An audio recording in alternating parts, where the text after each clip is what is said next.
there right now, aren't I? Yes.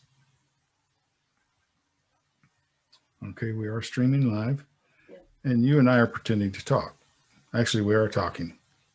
Nod your head if you can hear us talking, Nick. Oh, okay, he can hear us. So we are live, but we're not actually live because we're testing something new. You want to go ahead and run that test, Jordan? Sure.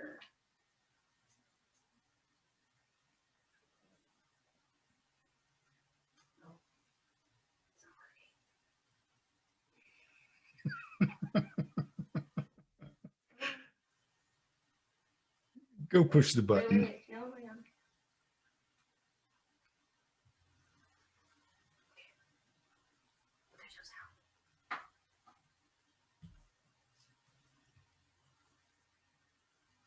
It's working.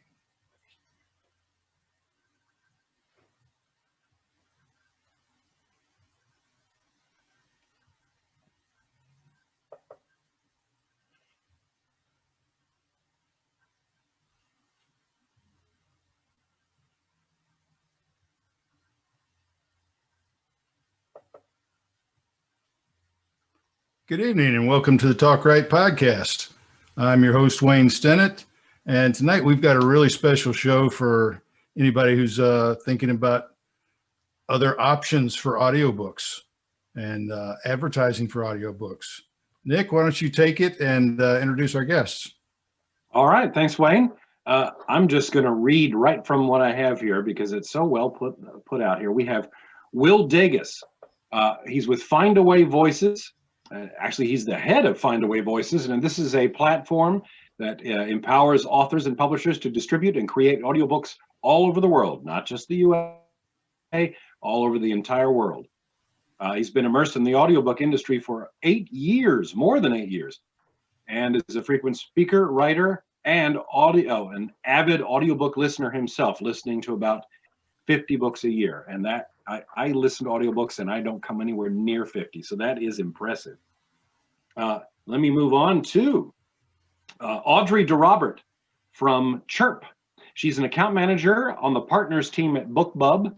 And Audrey works closely with independent authors and small publishers to help them effectively use BookBub's suite of marketing tools to promote their books to readers, including coordinating promotions on Chirp and BookBub, which is BookBub's new digital audiobook service. She'll also be able to tell us a bit about the BookBub ads that you can run for audiobooks specifically. All right, welcome Will and Audrey. Welcome aboard, guys. Or girls, Thank you so ladies. much. It's great to be here. Yeah, thank you for having us. All Where right. are you at, Will? I am just outside of Cleveland, about 30 minutes south of Cleveland. So we are not getting the same amount of snow that the rest of the East Coast is getting right now. Are you in a home studio? Because that's a nice setup. This is my office. As soon as the pandemic hit and we started working from home, I knew I had to level up my audio setup. I was doing all the podcasts and Zoom meetings from AirPods for a while, and it's time to level up. The audiobook guys got to sound good, right? Yeah, your sound is awesome. Thank you. And Audrey, you're up in Canada, right? Or no, you're in Boston. Yeah, just outside Boston. So we you are are starting to getting get the that snow. snow. We are, but I was saying to these guys earlier, our predictions are anywhere between 2 and 14 inches. So it's really up in the air about what the next couple hours are going to look like. And Nick, is your car covered up again? Yep. It's almost like I didn't uncover it. Yeah, we were told 12 inches, then 18, then 24. Now we're hearing it might be 30 in our little corner. Absolutely incredible. Insane. All Anyway, right. where are we going to start here? Nick, you got some questions, I'm sure. Well, I actually would sort of prefer if we let Will and Audrey in turn give us sort of a synopsis of what we're talking about with Findaway Voices and Findaway as a distributor, and what Chirp is. I think a lot of the people listening will know what Chirp is by now, but many may not. There was a point not too long ago when I had never heard of them, and boy, have I enjoyed their services with one of my books that is wide. So can we start first with Will? Tell us a bit about Findaway and Findaway Voices. Yeah, absolutely. Thanks. So Findaway has been around for over 15 years now. We've been in the audiobook industry the entire time.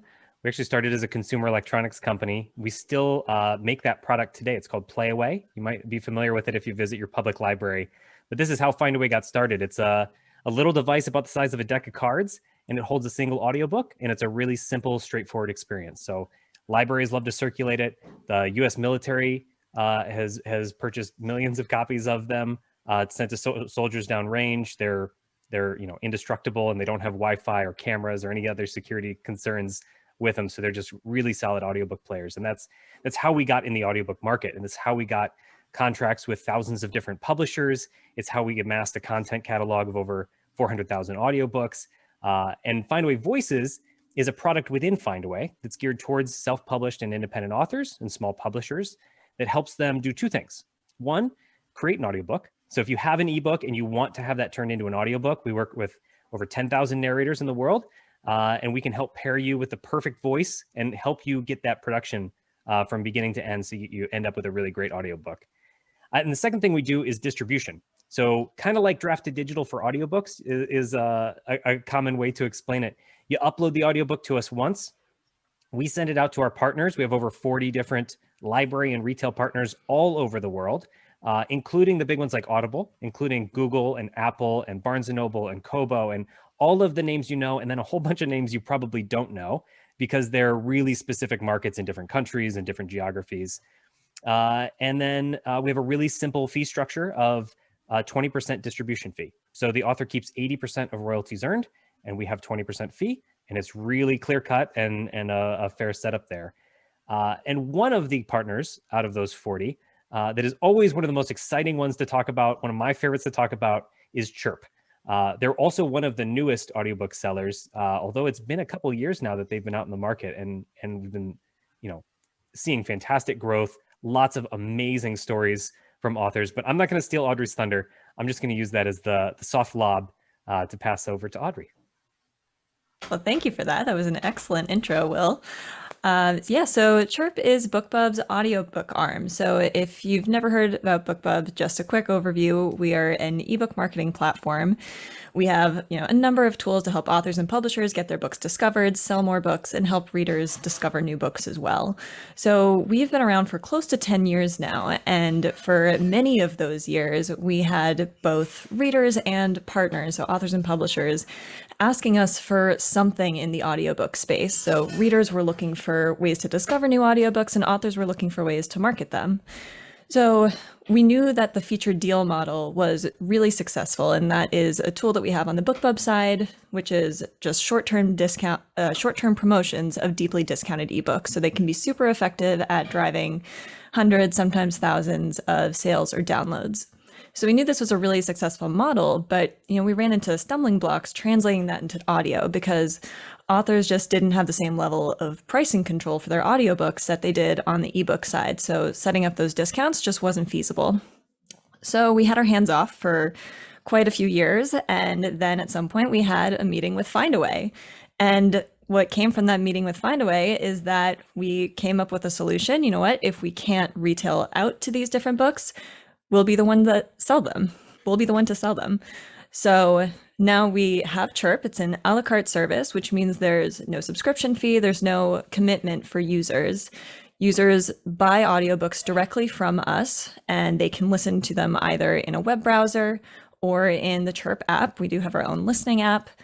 And we promote audiobooks with super low limited time discounts via daily emails. We have over 1 million members signed up to that daily email at this point. And we have additionally other users who are coming to the website just to browse the books that we have. And for a while there, we started out with these discounts. And we realized pretty quickly that exclusively running these super, super discounted books wasn't really a sustainable model, either for our partners, who very often were using these kind of promotions to drive sales to their backlists, and also for readers who would, get into one audiobook and really want to read the rest, and we weren't able to provide that. So pretty quickly we figured out that wasn't going to work. So we do now have a full catalog, including full-priced books as well. I love what they did there. To attack that problem of audiobooks, like how am I going to link out to Audible when we can't discount prices there? Like for a while, everybody thought our hands were tied with that, but they came up with such a cool solution to say, actually, instead of linking out to retailers, we're going to be the retailer. We're going to make the sale, and we're going to control the experience. And I got to say, from a listener's perspective, I love listening to books on Chirp. Nick mentioned I'm a big listener. I listen to about 50 books a year. And one thing that I do every year, because we have 40 different partners, is I listen to a whole audiobook on every single one of those that I can get. Wow. And That's some commitment. Yeah, but it also gives me a really good perspective of the industry. And Chirp is right at the top as far as experience. It's a delightful platform to use too. So. Oh, it's This fantastic. sounds like yeah. a really good match. We're I mean, such good we partners. love partnering with them.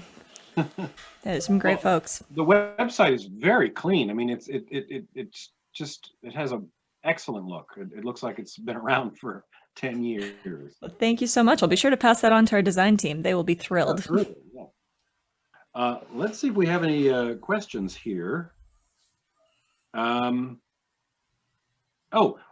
So right now, Chirp is, correct me if I'm wrong, free. That is right. Yep. Running promotions on Chirp is currently free. Gotcha. As opposed to, as many of our listeners will know, BookBub is not free. So Chirp is that way now, and will continue to be so. For the foreseeable future, yes. We do think it's possible that we'll decide to start charging for promotional placement at some point. But nothing is definite yet. And if we do end up deciding to do this, then our goal is going to be the same as it is on the BookBub side. So to make sure that fees are structured in such a way that most partners who do run a promotion with us are going to see a positive ROI. But that being said, I mean, right now, Chirp deals, we're still scaling them up and we're still acquiring new users. So if you want to just go for it right now is the time, because at this point, if you get selected, it is just pure profit. I hope everyone heard that and they're paying attention and not trying to cook at the same time. Chirp's You mean, free right wait now. a minute. Chirp, y'all don't charge like BookBub does? Nope, not right now. So we're still in the early stages. We're still ramping up. So right now, all of the promotional placements are free. Oh, that's a game changer. It's a good time to be submitting, I can tell you that. Yeah. Now, so one thing people may not realize with BookBub, and a lot of our listeners know BookBub quite well, I think. You pay your big chunk of money, you have your feature deal on one day, and you've probably tied it into a countdown or a free. So you're dealing with like a 5-day period. With Chirp and Findaway, it's quite a bit longer, isn't it? It is, So yeah. you have more time to take advantage of other, Facebook ads or BookBub ads. Can you tell us a bit about the length of time that the Chirp's on one day, but Yes. Findaway discounts for, is it 3 weeks, 3.5 weeks? 4 full weeks at this point. So I can just give a quick overview of Chirp deals as a whole. And I mean, one of the things we are so thrilled about is that we can work directly with Findaway to get those price changes scheduled. So, we never really have to worry about something not being discounted in time for the feature date, which is just a huge game changer for us. It makes our lives so much easier. And I'm sure it's just a whole load of stress off of our partners as well, who now don't have to be, watching like a hawk, because we're the ones who are able to take care of it. And, we know Findaway is on their game and they're going to get it done in time. So yeah, Chirp deals, they are very similar to featured deals. So as you said, most people are probably aware of what those are. They're promotions of limited time, super deep discounts. They're curated by our in-house editorial team. So authors, assuming that you're the rights holder, that you have the rights to discount your book, you can submit your book to us and let us know what price or prices you'd be willing to discount your book to. So that's actually a bit different from the BookBub side, where you can only submit for one price. And our editorial team reviews submissions to determine which ones they think are going to be the best fit for our audience tastes. And so despite what I said about, you have to be the rights holder in order to submit.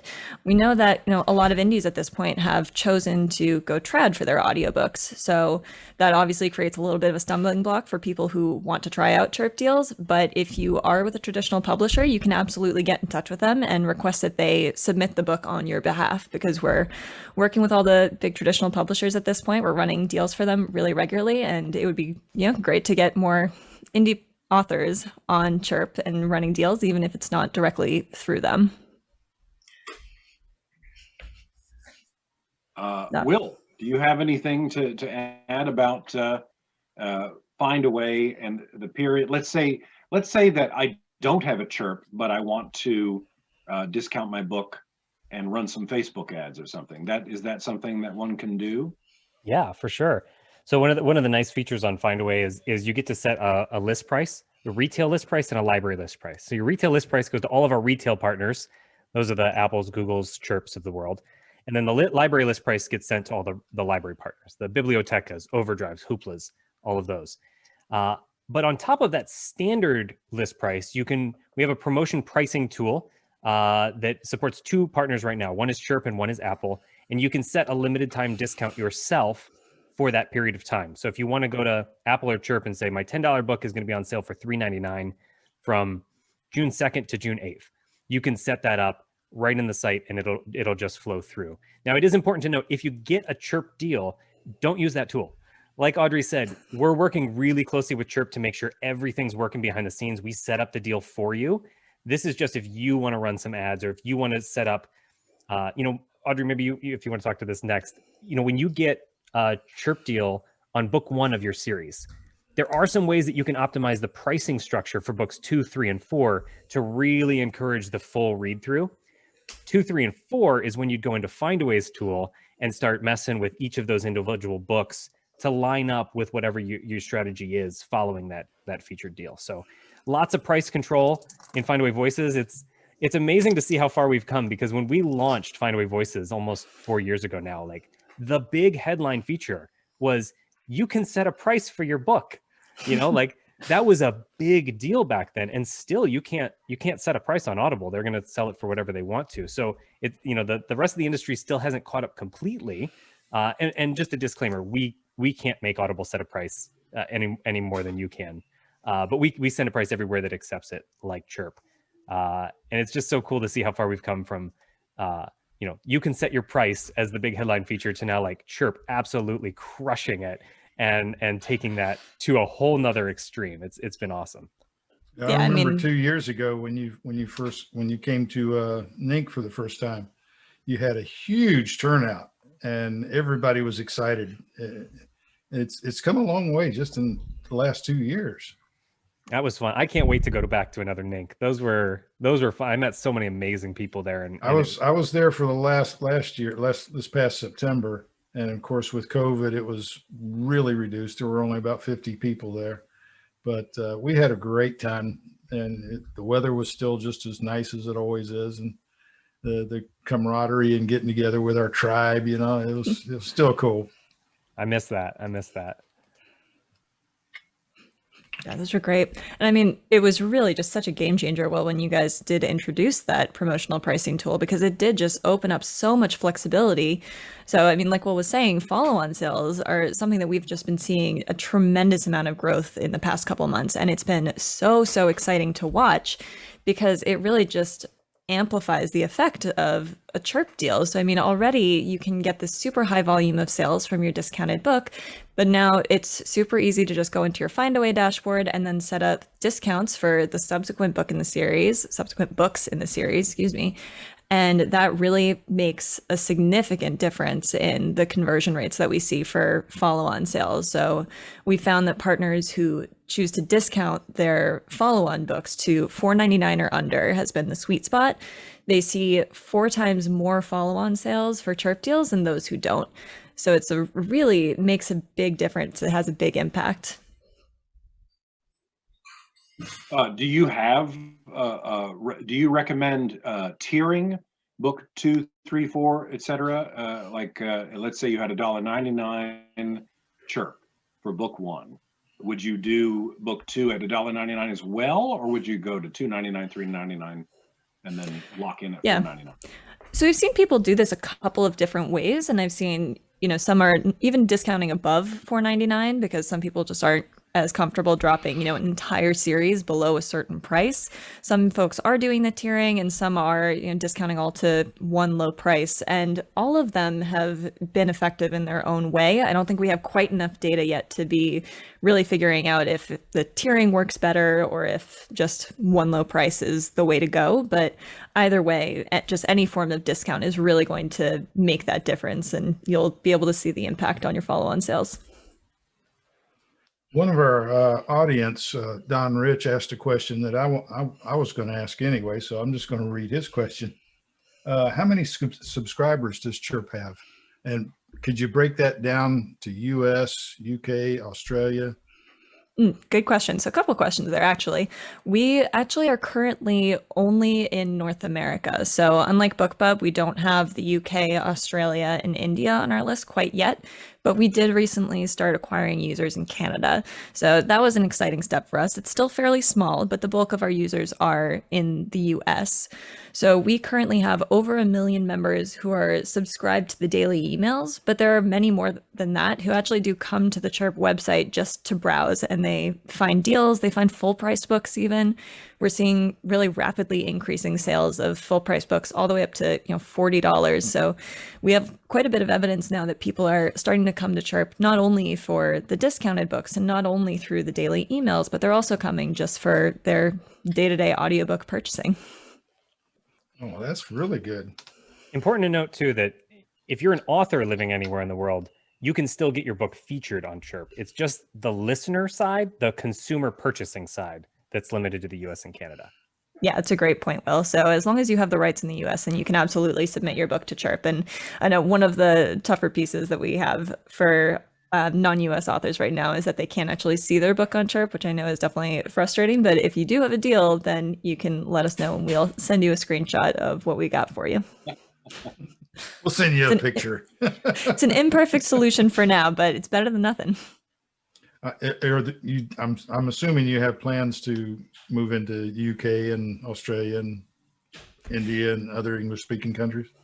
So not immediately. That's not on our radar right now, just because we're really trying to focus on acquiring more users in the US, really build up our base here and make sure that the platform we have is super robust. And, unlike on the BookBub side where, we have to think about not conversion rates, but different currencies and things like that, it has become exponentially more difficult to expand internationally for us now, just because there's so much more to think about when we're retailing internationally.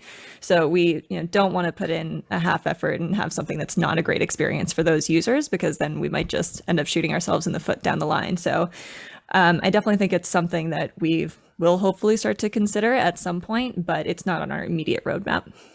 And plus, you've got most of your people are working from home, right? Oh yes, that slows the process down a little bit, I imagine.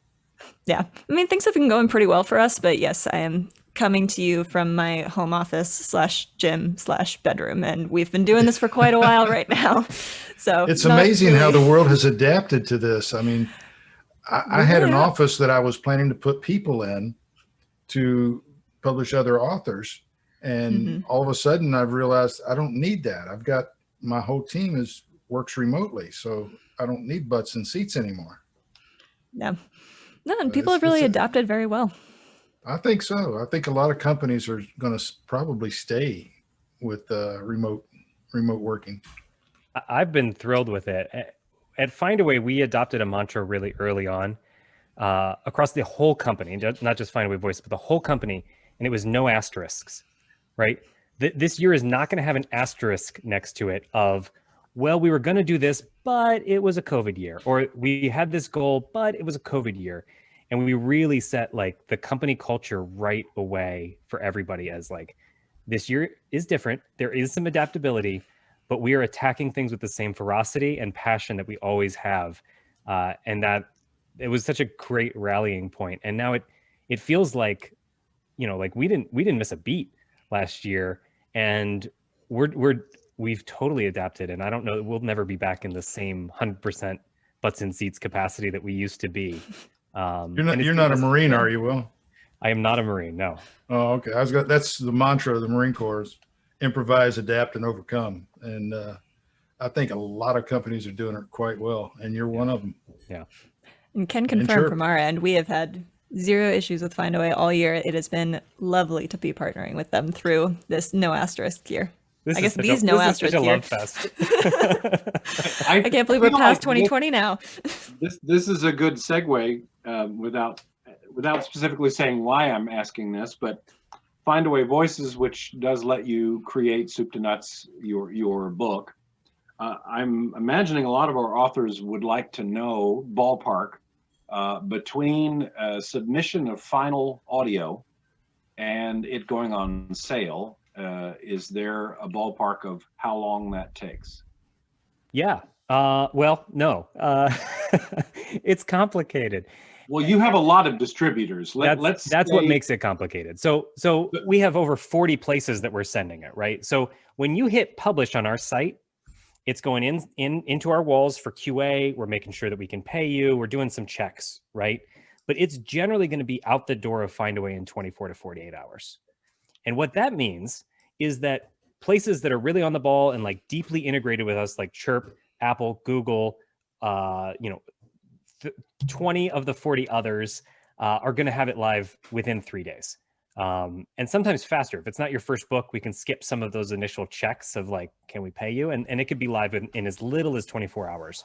Generally speaking, 48 hours is pretty normal. But every partner that we work with is a little bit different. Everybody has their own nuances. Even the ones that are really well integrated with us, there's a few that they only refresh their catalog on Tuesdays. So if you hit publish on Tuesday, you have to wait till next Tuesday to actually see the book go live. There are some that manually review every single title for inclusion or exclusion from their catalog. Mostly like library partners that are maybe a little bit more strict about what they're presenting. And then some partners have big backlogs. You know, their processes aren't necessarily set up for the volume of books that are coming in, and they're just, you know, struggling to keep up and get books live in a timely manner. So it depends on the partners. ACX obviously is the big one that has been on everybody's mind. They've had really long delays for more than a year now. Books taking 2-3 months to go live at some points, and not consistently first in, first out either. So it's a little bit hard to even estimate, you know, when an individual book's going to go on there. But the nice thing is, if your book is caught up in Audible and you're waiting, there's a lot of people last year who I was able to get their first or 1 or 2 royalty reports and payments to them before their book even got live on Audible. So you're not sitting just waiting for that book to go live. It can be on Chirp in 3 days. It could be on Apple in 3 days. It could be on Google in 3 days. Like, we can get books out there fast. Well, and you can scratch that question off your list, Nick. Well, tying in, I just had a question pop into my head listening to this. Chirp being an arm of BookBub, BookBub has the featured deals, but it also has another deal, which doesn't always pay dividends right away, but what I'm learning is it does pretty well in the long tail, and that's the new release. Would Chirp and Findaway ever consider doing a new release where you would determine whether a reliable producer / author team would be able He's to talking about me and him. Yeah, exactly.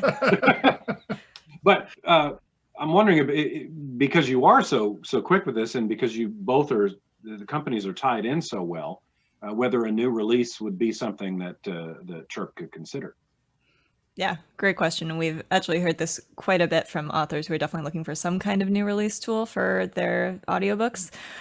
This is not something that we are currently building, but I mean, we have just heard it so frequently that it's definitely something on our radar that our partners are just really looking for. And I mean, on the BookBub side, we know that those free new release alerts are just fantastic, and they really work and they drive sales and people love them. So knowing that those are working so well, it's definitely something that we will continue thinking about as we consider different expansion options for Chirp. Here's another Chirp question. BookBub tends to give you an estimate of how many downloads might occur in genre. Do you have numbers, or is it still early days in terms of if you do a chirp in thriller, say, how many purchases you might? And the price is obviously going to affect that. Yeah. So it is still early days, and since we are still acquiring users pretty quickly, it means that we don't have those set averages quite yet. So there are a couple of factors that really end up affecting it pretty significantly, and obviously category is one, because the category sizes do vary pretty widely. Like history, we only just broke that out as a new category, so it's a lot smaller. And then price, of course, we have an even wider range of prices on Chirp than we typically promote on BookBub. So those are definitely affecting the averages that we're seeing. So we don't have those quite yet, but I mean, we have been hearing just really great feedback from authors and publishers at range of prices, range of categories. So that's something that we've been really thrilled with. And that tests a pretty good signal that things are going well, and we're going to keep going in that same direction. Well, I'm going to give a few numbers to our listeners. I know some of them already have these from our Tropical Authors site. But the first chirp that I did, and I don't know, do you have action adventure, or is it only thriller? It might have been in thriller. Mystery thriller, yeah. Mystery thriller. So this was a mystery thriller at $1.99. And this was in December, January, after we only met with you in October. So it was still early days, and you didn't even have a big list yet. 1,491 sales, which is an enormous amount. And yes, at $1.99, you're not making huge amounts, but the listen through, and given that I paid nothing for it, that's pretty darn good. Pretty good deal right now. Yeah. And the second one I did was just under 1,000. And that's, probably half of them are already seen it. So let me point out again to our authors out there who are saying, oh, but I am exclusive to ACX. You may have seen that ACX is going to make it a little easier for you to go wide. So it's something to consider. You'll still have it at Audible, making 25% versus 40, but you'll be able to potentially, sell 1,500 copies in a month. So this is something to consider, and just drop on over to Findaway and ask your questions. To put that in just a little bit more context, for most authors, that's the ROI on your audiobook. That's like either a good chunk or completely what you paid your narrator to create that audiobook in a day. In a day with Chirp. And obviously there's no guarantee that you get a Chirp deal, right? So you're not going into this investment knowing that you're going to get a Chirp deal and it's going to pay for itself, and you have to be able to sustain if that doesn't happen. But to be able to have an audiobook event in one day that puts you ROI positive on the investment to create the audiobook is a pretty special thing. Yeah, and we've heard a couple stories of authors who, had that happen, who had their Chirp deal and then they discounted a subsequent book and they ran ads for it, and just within, I think, 6 months, he was able to recoup the cost of his entire trilogy. And I mean, that was just so exciting to hear. Like, that's the kind of stuff that, just feels so great when we're like, oh, this is something that we're able to do with these kind of promotions. Like, that feels amazing. My series is almost 20 books long now, and Nick has narrated all of them. So it would take a lot of chirps to pay him back. Of course, they're already positive already, but they're usually positive within 3 or 4 weeks. That's but all as I've crazy been then. suggesting to Wayne, even if you don't want to go whole hog wide on your entire catalog, going wide on the first few and trying to get chirps on them and hooking people into your series. That's what I did with mine. My book 1 in series is wide, and I use Chirp as much as possible. I do Facebook ads. The fact that even if I don't have a Chirp, I can control the price. I think we're probably going to do that when you record the second editions of the first 2 books. We're probably going to do that with both of those. In fact, I'm sure we are. In fact, I can go ahead and announce we are.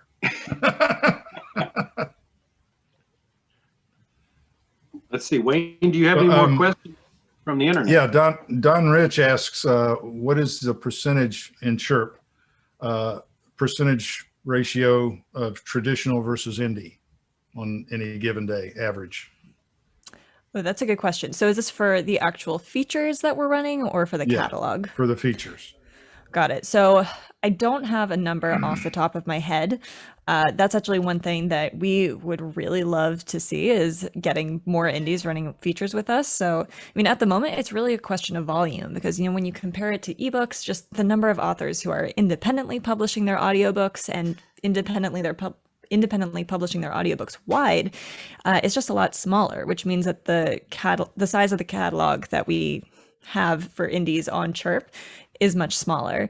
So, I mean, even since we've launched, we've seen that number go up, which is obviously really exciting, but we would love to see it keep going up because I don't have an exact number there, but what we have been seeing is the percentage of our features that are indie pretty closely mirror the percentage of our overall catalog that is indie. So to us, that's a really good signal that as we hopefully start seeing more authors move to wide audio, that we'll be able to increase the number of indies that we're featuring as well. And a follow-up question to that, what percentage of submissions get actual Chirp feature deals? Are you getting a whole lot of submissions these days, or is it you're still growing? And what do you look for? Yeah, and Yes, what do you look definitely. for? That was my question. I told Nick, write this down and ask. Good questions. So I actually don't know that we have a selection rate at this point. I want to say it's probably close to the same, like 10-15% that we have on BookBub, but I would have to fact check that. So there is a good amount of competition out there. So that's one of the things that we always tell folks on the BookBub side that we are also saying on the Chirp side. You know, if at first you're not selected, try again, because the submission pool changes every time that you submit your book. So, you know, if your book, you know, maybe isn't the most competitive in the week that you initially submitted, next time you submit, there's going to be a whole different slate of books that are being compared to yours at that time. So that really can make all the difference. So definitely multiple submissions is always the best thing that you can do to up your chances of getting a deal. But, you know, the other things that we're looking for, you know, make sure that your book description is optimized, make sure that your cover is professionally designed and that it's optimized again for your genre. So make sure it really has the look of the category that you're going for.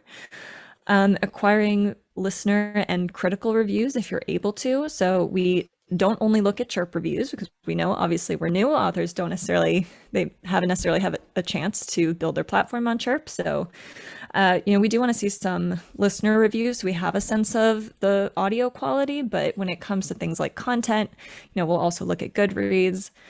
And this is something, you know, that we get questions about on the BookBub side as well. But for reviews, we're really looking for, you know, questions of quality and things like that. And like, what are the trends that are in the book and what are the tropes? And do those really align with what our audience is looking for? Because, you know, and a review that's saying, you know, I didn't like this book, it wasn't my taste, that's not helpful for us. And that doesn't make any sense to use as selection criteria, right? Because not this reviewer's taste has nothing to do with how it might, you know, appeal to a broader audience.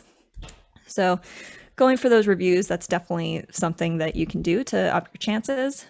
The other thing is to be flexible with your deal price. So I mentioned this earlier, but unlike on the BookBub side where you can only select one price that you'd be willing to discount your book to, on Chirp, you can select as many prices as you'd be willing to discount your book to. So, you know, you can imagine that if you have one person who's submitting a book only for $4.99 and then another person who's saying, I'm willing to discount my book anywhere between 99 cents and $4.99, that other book, you know, all things being equal, being able to provide a lower discount to users is definitely something that's appealing to the editorial team. And real quick, what is the turnaround on being able to resubmit? So 30 days. Same way it is on BookBub. And for Chirp deals, the turnaround for hearing back from your submission is a little bit longer. So you can expect to hear back in about 2 weeks. I feel like we need to give Findaway some questions. What do you think, Wayne? Well, let me jump in on that last one just a little bit, because I know I just can't overstate this enough, how important your cover is to the sales of your book. You know, I have a whole platform's wide view of like what the best-selling books look like. And I don't have a single best-selling book on the platform that has a bad looking cover. And And there's one extra thing to note about that, which is audiobook covers are square, right? Ebook covers are rectangle, audiobook covers are square. I see so many people just take that rectangle and just squeeze it or stretch it into a square. And it's just, please don't do it. You're not doing yourself any favors. It's worth the investment to get that book cover professionally done. And I'm not going to speak for Chirp's review team, but I haven't seen many stretched out covers get Chirp deals. It just doesn't look professional in a lineup of professional covers. I'm surprised how often I still see those. And if it doesn't have the narrator on there somewhere, that tends to tell me that they just tweaked the pre-existing 6x9. Yep. Yeah. And actually, one other thing I should mention, we don't have explicit minimum requirements on the Chirp side like we do on BookBub. So, we don't have a minimum length. We don't have a minimum discount requirement, but in general, the editorial team is looking for about 50% off your list price. So actually, Will, I think you guys have a tool to help people determine that list price, right? Yeah, if you're, setting the price of your audiobook for the first time, and it's always been, $19.99 on Audible or something, you're coming wide for the first time. A lot of people just have no idea what a competitive price is for their book. So we've taken the deep knowledge and the deep sales history that we have at Findaway, and we've done some number crunching to help people out. So right next to where you're entering your price on Findaway, there's a nice green button that says recommend a price. And we'll take the duration of your audiobook and the genre of your audiobook into account, and we'll kind of give you a range of where we would recommend it fall. You obviously have full, discretion on what you actually set it to, but a lot of times it's good to see, okay, well, this is actually competitive at $8.99. I was going to set it to $20. Maybe you end up somewhere in the middle there. And the nice thing is you can experiment too, right? So it's not locked in stone forever. You can try something, and if it's not working, you can lower it. Or if it's working really well, you can raise it and just, try to find that sweet spot. Oh, cool. Okay, Audrey, if I were to submit for a Chirp deal and your editorial team receives it, are they looking at just filling the next day's slot or the next week's slot, or are they looking at like a whole month like BookBub does? Yeah, really good question. They're actually looking at an even broader schedule range than we do on the BookBub side. So we're actually looking at least 1 month in advance generally. So it is February 1st right now, which means that our April calendar just opened up. So if you submitted your book yesterday, technically you were submitting for either February or March. And then today we're now opening up March and April. So you actually have a pretty long lead time for your Chirp deals. And, like on the BookBub side, if you do have a request for a date, that's something that we will always take a peek at, and we'll try to honor it if we can. But definitely you want to plan a little bit more in advance for Chirp than you do for BookBub. Same as BookBub, you're trying to put certain books together in that certain day's released that go together, that work together.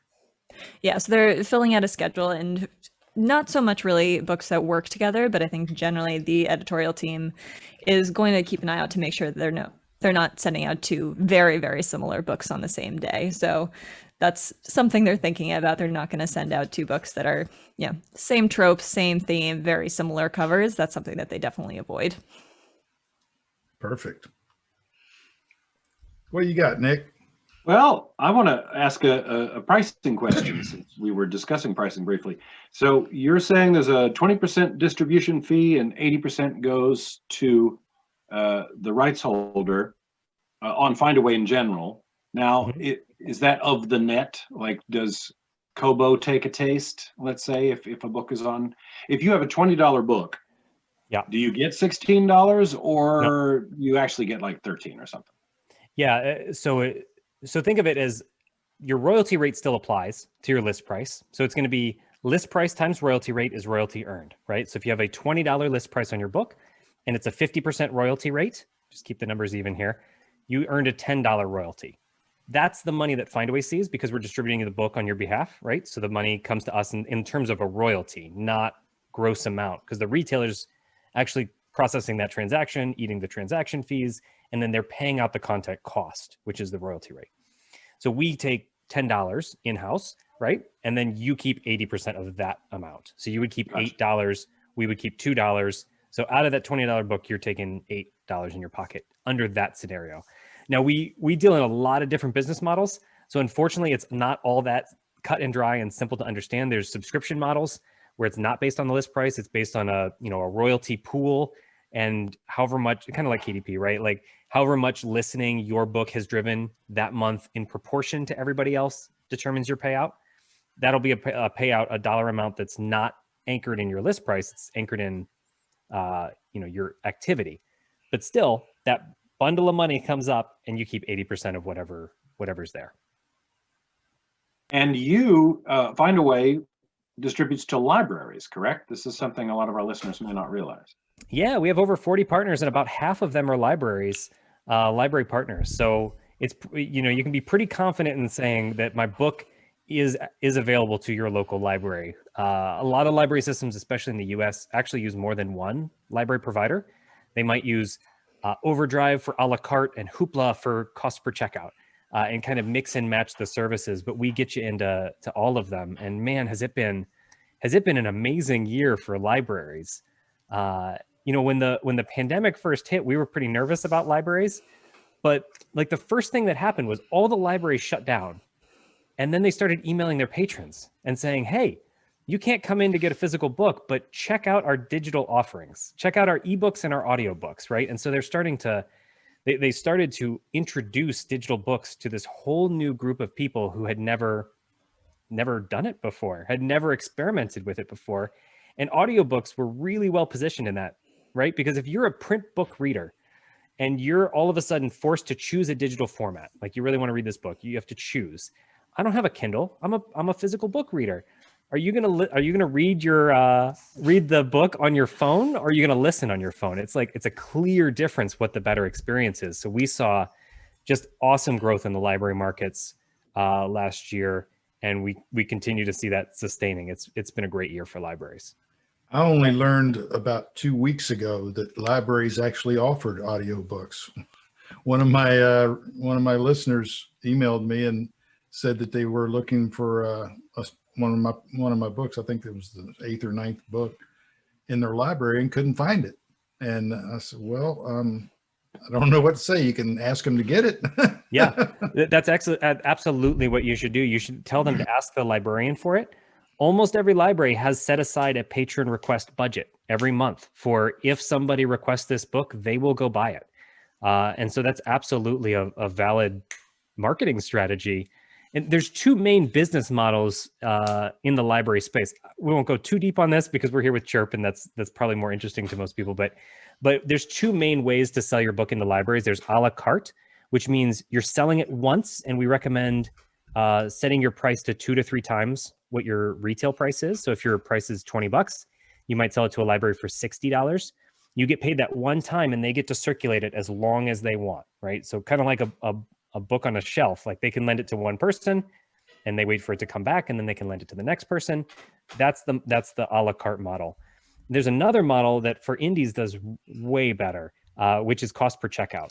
It's also called pay per use or cost per circ.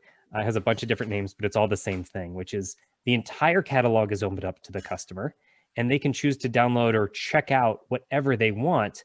And you don't have that librarian choosing what the catalog looks like. Everything is open to them. So we've actually seen some people start to experiment and successfully experiment with direct to patron marketing, saying, check out my book at your local library. It's free, knowing that when somebody actually checks it out, they get paid. And these are generally smaller payouts in that cost per checkout model. Like you're talking 50 cents to $1.50 per checkout. But that adds up. It adds up big time. I've seen 5 figures a month being added up from those tiny little sales for authors. So there's definitely some big potential there. Yeah, definitely. Well, we're at the 7:23 mark. We usually talk about other things besides books and audiobooks, and one of them is what we're drinking, because we like to drink on this show. So, Nick, what do you got on tap? Well, I unfortunately, I've finished this gin and tonic. Let's see. Oh, I had something funny, but I moved it. I don't know where it went. I had some Findaway swag I was drinking water out of. Findaway water. Yeah. I am drinking Nice. Love it. That's back Nice from drink. Ning In, 2019. 18-year-old Nicaraguan rum called Flor de Can. And Oh, yeah. this is a very, very fine, really good sipping rum. I narrated an audiobook called Rum Curious, which went down the line of every rum there is, and I remember that one. Yeah, it's it's not cheap. No. How about you, Will? What are you drinking? Oh, I'm being pretty boring tonight. I'm drinking a ginger and lemon tea, and I also have a glass of water next to me. That's pretty boring. That's what a Audrey, narrator would be drinking. Well, Did you I've been hit the sipping on tiki water bar? this whole time? I did not Oh, hit the there we tiki go. bar, but I have my glass of rosé, so I can pretend like I'm in the south of France, which I'm there we go. decidedly not. Boston in a snowstorm doesn't remind you of southern France? Not too much, no. I can't wait till this whole lockdown thing gets over with. I have a cruise set up with a bunch of my readers and other writers are planning to go on it. It was scheduled for March last year, and we had to reschedule it for March of this year. And we just learned that we now have to reschedule it for March of 2022. And That's been tough. it's just so aggravating, and not being able to travel. And I like to go places. Yeah. It's been tough not to travel. It's going to be so sweet when you finally get on that cruise, though. What a party that's going You're to going be. to enjoy it so much more. I Oh, usually yeah, take it's- 1 week dive trips every year, but I've decided when this is done, I'm going somewhere for a month. And I'm just Oh, going that's to awesome. plop maybe multiple islands in a row. Any ideas where yet? Most of my diving has been in the Caribbean, and I write my action adventure books set based on all the places I've been. But now I'm thinking, after all this COVID, I'm going to go to Palau. Oh, and then South Pacific. possibly Bali, and do the Komodo Straits, which is where you see all sorts of that's big cool. stuff. Yeah, I've got to get to the South Pacific. That's definitely on my bucket list. Nick, do you have any more questions there? Is Don Rich the only one asking questions? Well, you know Don. Don, I love the questions. If you find me, DM me, or get me a message through Wayne or Nick, I'm going to send you some Findaway Voices swag. Thank you for the You question. hear that, Don? Swag's on the way. I have more questions. I just want to make sure that that listeners get in. Yeah, we can go into some overtime. We were late getting started, and that's my fault. We've had technical glitches. I mean, the wind here has been murder on us, and I've been trying to move my boat for 2 days now, and the bridge won't open. Well, so if you're listening, fire up some questions. Get them in. I'll ask one while we wait. So let's say you don't have a chirp. One of the difficulties, I will admit, with Findaway for me is because it's in so many different places, it's sort of hard to know, outside of extremely expensive Facebook ads, what one can do to get exposure across Kobo and Nook and Storytel and all those places. Do you have any recommendations to up one's exposure outside of Facebook ads? Yeah, I mean, one of the biggest just principles of exposure for audiobooks is most of what works for your ebook is going to also work for your audiobook. The biggest ads? Well, okay, you got me. You got me on the first one. No, what I'm referring more to is do your listeners know you have an audiobook? Are you linking to it with the same ferocity that you're linking to your ebook? Are you plugging your audiobook in the back matter of your ebook? Are you talking about it on your newsletters? Are you, does it get equal billing on your website? That kind of stuff. That basic stuff is stuff that I see people missing quite a bit. As far as individual retailer strategies, we actually just posted a couple weeks ago a really in-depth blog post on Apple and diving deep on Apple Books, and here's 6 strategies to increase your sales on Apple Books. They have some really good tools. They have some stuff that you need to check out there that is pretty cool. So I'll blog.findawayvoices.com. We'll get you to that article. I think it's probably the second most recent one there. It's up there. If you'll send it to us, we'll put it in the comments to this video. Yeah, I'd love to. What we talked about earlier with like patron-driven marketing for libraries is really impactful. If you're going to buy some ads and target library people who love their local libraries, like your call to action message is request my book at your local library. That makes sure no matter what business model they're on, you get the sale somehow there, and you can advertise that, check out my book and it's free for you and I get paid. And that's a pretty nice marketing message to go out there with. The subscription platforms, we see that being really impactful for just listeners that kind of find you and stumble upon you there, as opposed to that being a place that you're really driving people towards. If you do have a direct audience, like an email list or big social following that you can mobilize, and when I send out the new release notification, I get a 50% open rate and people will go buy it like gangbusters. A lot of people in that situation have asked us, where should I send it? Where do I get the best royalty rate? Where is the best place to link there? And so we built a platform called Authors Direct. It's a platform that we own, that we operate, and it acts like a direct sales platform where we take care of the tech and the taxes. We take care of all the sales tax implications, all the reporting there, and we give you a really good listening platform. So it's the same like level of experience as you would get on a normal dedicated listening platform. You're not selling an audiobook directly and then like sending over a zip file of MP3s and saying, good luck, figure it out. So we can give a 70% royalty rate on those sales there. So that's the best place to send them there. That's an optional add-on. It does not make sense for everybody. It's if you have a big audience and you want to mobilize them, that's a great option for that. So yeah, it's, as you're going through 43 retail partners and library partners is overwhelming, but you don't need to focus on every one of them. You need to focus in on a couple and try a couple strategies and experiment.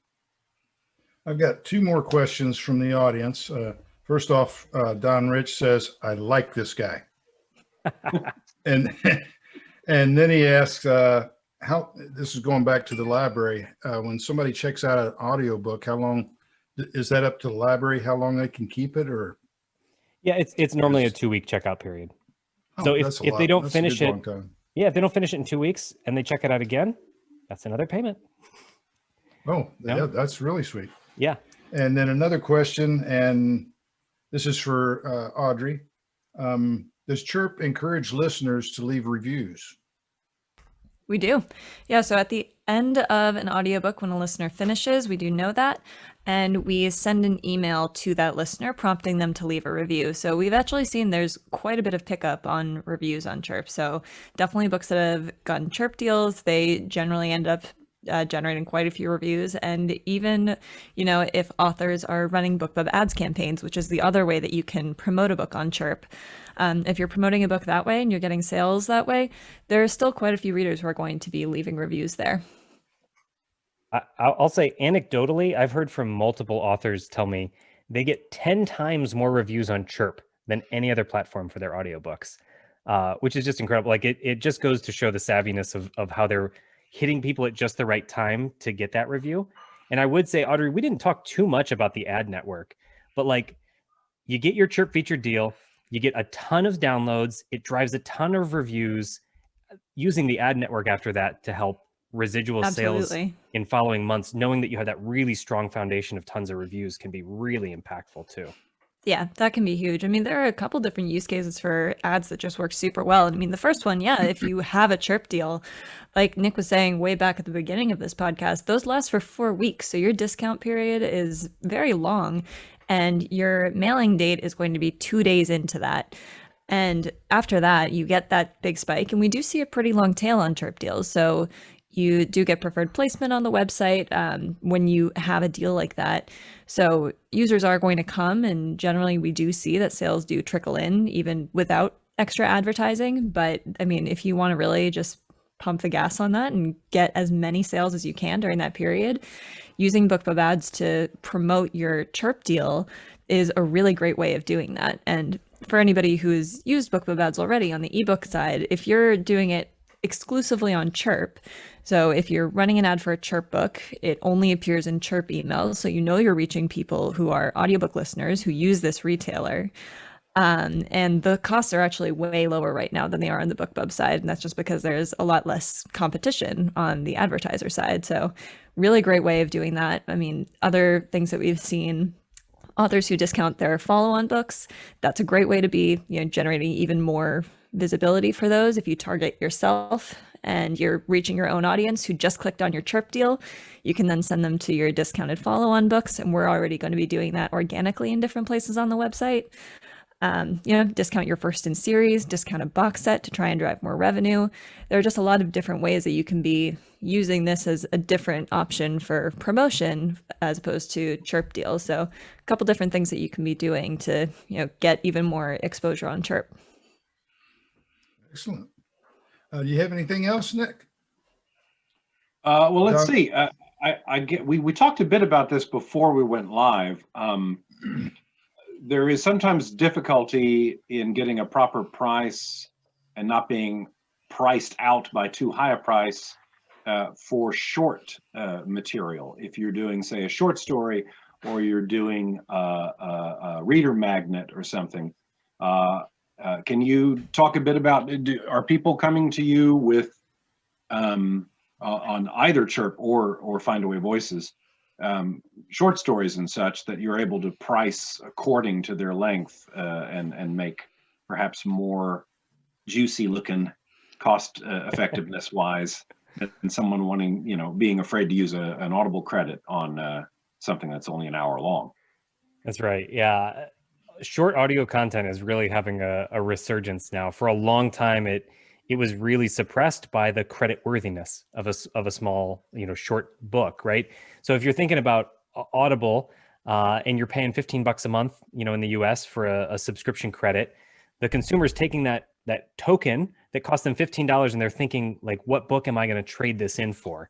And a common, value exchange is number of hours of entertainment. Like, how many hours can I get for this token? So nobody goes for the 1 hour audiobook there. They're going for the 23-hour mega omnibus of content.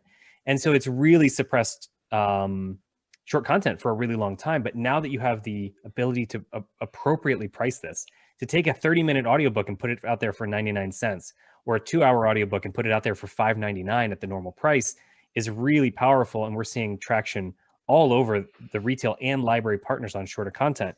In fact, I have here, like, the latest APA, the Audio Publishers Association survey, said 43% of audiobook purchasers said that they would buy an audiobook that's 1 to 3 hours long. So 43% said that they would buy it, and we're seeing a big uptick there. So if you're thinking, why am I left behind? Why am I not into audiobooks right now? How can I get started? But you're worried about the investment of putting your whole book or your whole series in audio at once.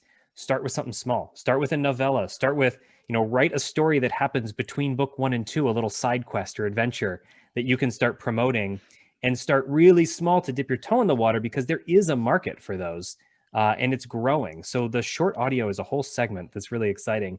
You can also give it away for free, like you said, Nick, as a reader magnet. We're seeing even tools like BookFunnel just came out with a new audiobook tool, which is also great for that. So there's a lot of options out there for short audiobooks. Now, would you be able to do a free on Authors Direct? Let's say if you didn't belong to BookFunnel. Yep. You can do free on Authors Direct as well. Cool. Yeah. Oh, wow. And I will say, we don't have a minimum length requirement on Chirp. There is something, I don't think we've promoted a book that's half an hour long at this point, but we have promoted books that are, 2-3 hours long. Typically they support lower deal prices, but those are definitely being selected when the content fits. If you had an hour-long reader magnet, say, to a series, would Chirp do that for free, or do you have to have it be $1? Yeah, it does have to be. I think our minimum price right now is 50 cents. So we don't currently have free books on Chirp. Okay. Okay, I'm checking on YouTube, and I don't see any more questions there. Nick, do you have anything? No, author Chris Niles announces that she is currently wearing her Findaway swag shirt. Yes. in 2019. But she I was love it. 10 minutes behind, and her question dealt with other marketing promo tricks if you don't have a chirp. We've already just done that, so I think she's caught up with us by now. Okay. So I don't have any other questions. Well, I'd like to thank both of you for being on the show. It's been real eye-opening for me as both an author and a rights holder. And you've given Nick and I some really good ideas, as well as our audience. And I really appreciate you being here. Thank you so much. This was fantastic. I had a ton of fun. I can't wait to hang out with you guys again in person, and everybody in the audience. I can't wait to get back on the road and see everybody at shows and give away more swag. I love hearing that somebody's wearing more Findaway Voices swag. That's awesome. I mean, likewise, thank you guys so much for having us on. And at some point, maybe this year, hopefully we'll be able to be there in person and it'll be great. And I just want to say one other thing. Obviously, this was non-exhaustive. We covered a lot of ground here, but if anybody does have any more questions, please do write into us. You'll probably reach me, which is going to be great. Let me know that you watched this. It will be great to hear what you thought. Unless you didn't like it, in which case, please don't tell me that. But yeah, please do reach out with any questions. We're always happy to help. Well, and thank Don, you make both. sure to get in touch with me for Will's email so you can get. I found my swag. I'm I don't sure have- it's already in your inbox. I don't have any more water bottles. I'm just No gonna more warn you water there. bottles. Oh, No. Well, I'd like to thank our sponsors, tropicalauthors.com, of course, run by our very own Nick Sullivan. If you're looking for new tropical beach type reads, I know about 5 million of you are now stocked in up there in the New Jersey, New York area. Go to tropicalauthors.com and get away. And I should say the waterborne mystery. If you go to BookFunnel and look for waterborne, you will find one of our own has 18 different authors with free books and free chapters and all sorts of free stuff. Oh, cool. Also, thanks to Pirate Radio. Pirate Radio has been one of our long-term sponsors. If you out cruising in your boat or just driving down the road in your car, just download don't do it while you're driving, of course, but download the Pirate Radio app. It's pirateradiohd.com, or you can go to the App Store, whether it's Apple or whatever, and download it there. It's called Pirate Radio. It's Pyrate. And also thanks to my publisher, Down Island Press. Without all these sponsors, we'd still be on the air. But and I also want to say next month we have a really cool show. My own virtual assistant team is going to be on the show. Last year I hired Aurora Publicity to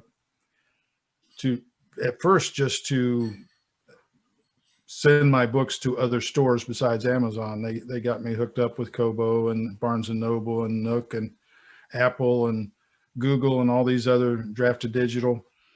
And since then, they've pretty much taken over my entire business, and that's left me with a lot of free time. So if any authors or narrators, or Nick's also talk to them. If you're looking for some help, on the technical side, you definitely want to tune in next month. That's March